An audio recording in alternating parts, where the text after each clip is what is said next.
Hello and welcome to Hug in the Snug. Today we are joined by Chris Jofeh, Director at Arup. Chris, first thing first, we need to hug. Very good. Very good. So, tell us a bit more about your specific role within Arup. Okay, my role in Arup is as Global Buildings Retrofit Leader.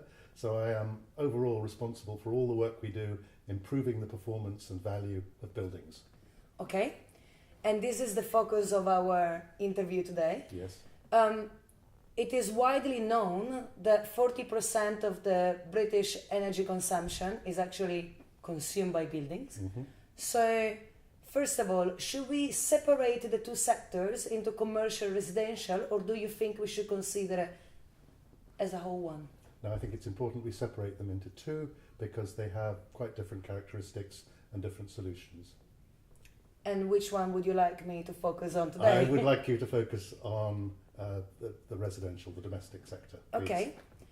So we're coming towards the end of the mandate for Green Deal and Eco, and there are different opinions if they were successful or not, but we're not focusing on that today.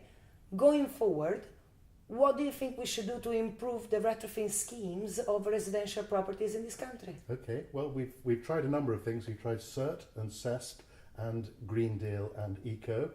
All of them have been partly successful, but I think we've learnt a lot of lessons from them, and they haven't improved the performance of enough buildings. We've got 26 million homes in the UK, and we're just scratching at the surface of that.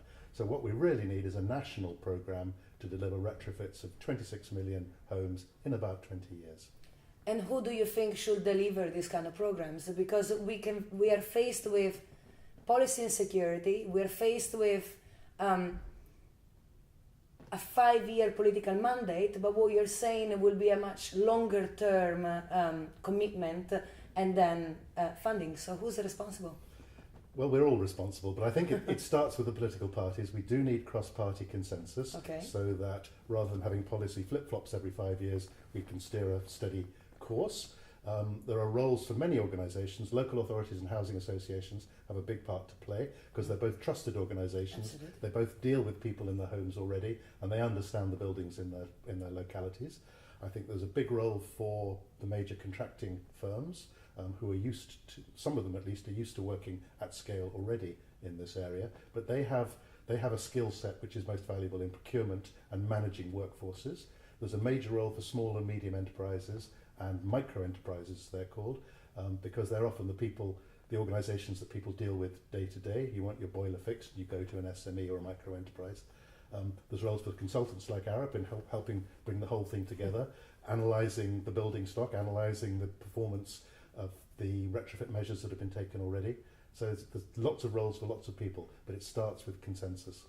Okay, so if ideally we get that consensus, all of the parties that you have cited so far do not include residents in houses that generally are rented, which is a very big problem, or it has been a very big problem with the Green Deal, because if the landlord or the landlady is not agreeing on retrofitting your boiler or on other schemes, how are we going to overcome this challenge? Partly by legislation, and that legislation exists already in the Energy Act, which from 2015 will mean that you as a tenant can ask your landlord to improve the energy efficiency of your property, and your landlord may not unreasonably refuse, but also by persuasion. I think there's growing evidence from Western Europe that properties which are energy efficient rent for a higher rent than properties that are less energy efficient. So there's a good reason for landlords to invest in it as well. Okay, and this could have actually a very big impact on diminishing fuel poverty in this country as well, which is a very big issue, considering we're also coming up to winter. It's something that we have to take in consideration. It's a huge problem, fuel poverty. According to official statistics, there's about 4 million homes in fuel poverty. In the UK, out of 26 million, and the campaigners say the figure's much higher. I think a national programme would start by targeting those homes, and that would be probably publicly funded. Okay. How do you think we're going to achieve this political consensus? Because you mentioned consultants, you mentioned social landlords who are actually doing quite a lot over the last few years. But there are still lots of voices around, but they're scattered into different pockets. I think. How are we going to coordinate for it? political consensus, I think we need to agree on a narrative that the two major parties, maybe three major parties, can agree to. And I think probably that would be based around energy security for the United Kingdom and health. Because if you can make people's homes warmer and more comfortable, they don't get ill so often, and the demand on the National Health Service reduces dramatically. Age Concern did a report about 18 months ago which said that cold homes cost the health service £1.4 billion a year.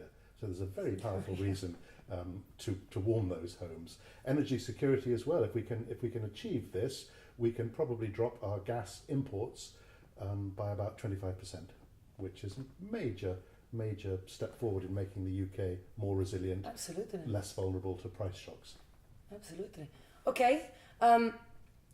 Here I have to go into a very personal question, because you've been, promoting retrofitting. Have you done any work on your house? I'm happy to say I have. Yes. Okay. We've insulated the loft. We've replaced our windows with double glazing. We've changed the lighting to high efficiency lighting, and we're slowly replacing our white goods with A+++ rated ones. Okay. So we're doing our little bit. And you're doing it in stages? Yes. Is this your home? Like, do you own your home? Yes, I do. Well, most of it. Do you have some figures? If you do, might say no, but do you have some figures on how much less energy do you use after you have implemented all of these different technologies? I can't give you a typical figure, but very soon after we started to reduce our electricity consumption, we got a £500 rebate from the electricity company. Wow, okay. So if you had one final suggestion that you could say to our viewers on why we should retrofit now and why is it more important now than ever before, what would you tell them? The trend is going that way. All policy is driving that way. Growing evidence that if a more energy efficient home is worth more, and very good evidence that an energy efficient home, you will consume less energy, so your bills will be reduced. Win and healthier people, because they don't necessarily have to go to the hospital so much. Yeah, improved employment, everything wins. Yes, it's win-win-win. Finally, a positive end to one of our Hug and Snug. Well, thank you very much for coming and joining us here. My pleasure. This Thank is you. all. Bye.